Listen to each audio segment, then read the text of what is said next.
You know, a big part of this story, and it's so well written, by the way, Kathleen, very well written. I had a good editor. Well, good writer, good writer. You know, when I'm reading books all the time because I'm interviewing authors all the time. I've been doing it for years and years. And often it'll be one page or one anecdote or one paragraph or one chapter that will jump out at me, and I'll say, there's the heart of the book. And I may or may not be right. I'm reading about page 79, Monday, October 15th. This is a diary. You write this: exhaustion set in today, replacing the exhilaration of the last week's highs. We managed each activity, but everything drained us completely. It felt as though we were strapped to a hand plow and breaking new ground. For the first time in this saga of suffering, I asked myself and God, when will it end? Then you go on to talk about how you want it to end, but you didn't want it to end either. Okay. Because something special was happening in terms of your bond with Rick and also your relationship with the Lord. Tell us about this. It was rather strange that I could see the contradiction there. I wanted it to end, and yet something very special happened. I was living at the hospital at that time. I had left home, left all my responsibilities, taken my computer, of course, because that was my business, and so we were surrounded. It was like we were in a different planet suddenly, and we were surrounded by disability.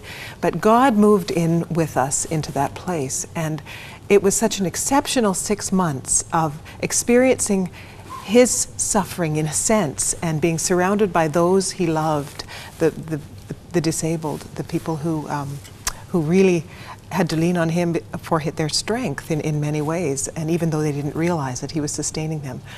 Being together with my husband in that way, because we were so busy, both of us, prior to that point. We hadn't had a lot of time for each other. We certainly had time now. I got into the Word like I hadn't for a very long time. Our Bibles became our closest companions other than the Lord and each other. And so it was though we were being floated on prayer and the Word. And I knew that once we got home, that couldn't last. Life would intrude. And so I was already regretting, in a strange sense, I was regretting the ending and yet looking forward to it. It was a weird. Now, Rick, as a pastor of the Nazarene Church in Yorkton, Saskatchewan, as the president of the ministerial, you had dealt with tragedies in other people's lives all the time. Deaths, sicknesses, terminal illnesses, loss of children, all of that kind of stuff. Yes. You'd probably preached on this more than once about the impact of God in a time of suffering. Did you suddenly realize that you were now going through what you had preached? And did you learn anything that you hadn't expected in this process of your own personal dark night?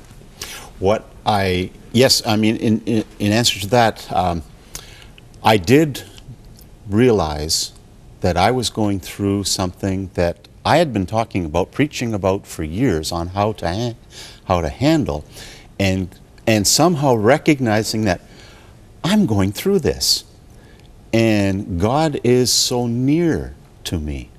I remember Kathleen came into my room one day, and she asked me, "Honey, have you ever asked God any questions?"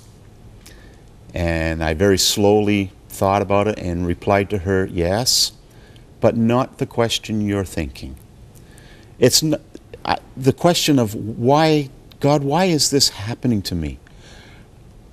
You know, Jim, I've never asked that question. Even to this day, I've not asked it.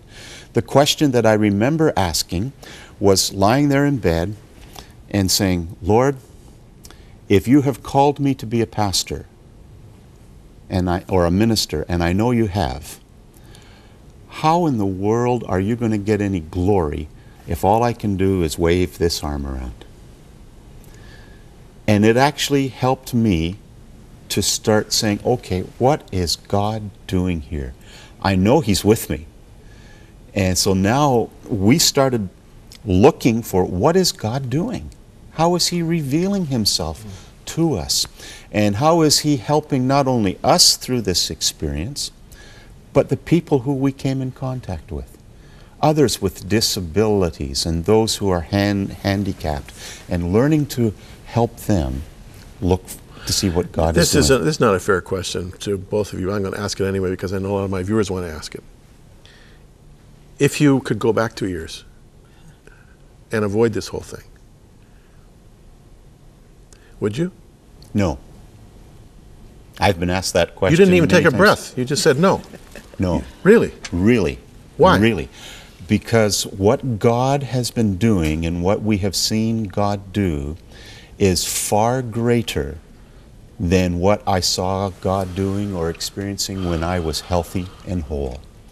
And I say that if God is getting more glory because of my disability right now, then glory to Him. We got a minute left, Kathleen. You're very well known in Yorkton because of your journalistic work. You were telling us in the green room that the community really has rallied around you and have been a real source of support to you. Just very quickly, what's happened there? Our community has been wonderful. They held a benefit for us that a lot of the people just came and amazed us with the businesses providing things. They were auctioned off. Our community has showed up at our door with things. They have called, prayed for us. They have also provided us with a home. In the meanwhile, we had to leave our parsonage that we were in, and we are in a home. And so the community has been wonderful. This is a powerful story. The book is called West Nile Diary by Kathleen Gibson. It's a book that you'll probably just sit down and read it in one setting. I mean, I just couldn't put it down.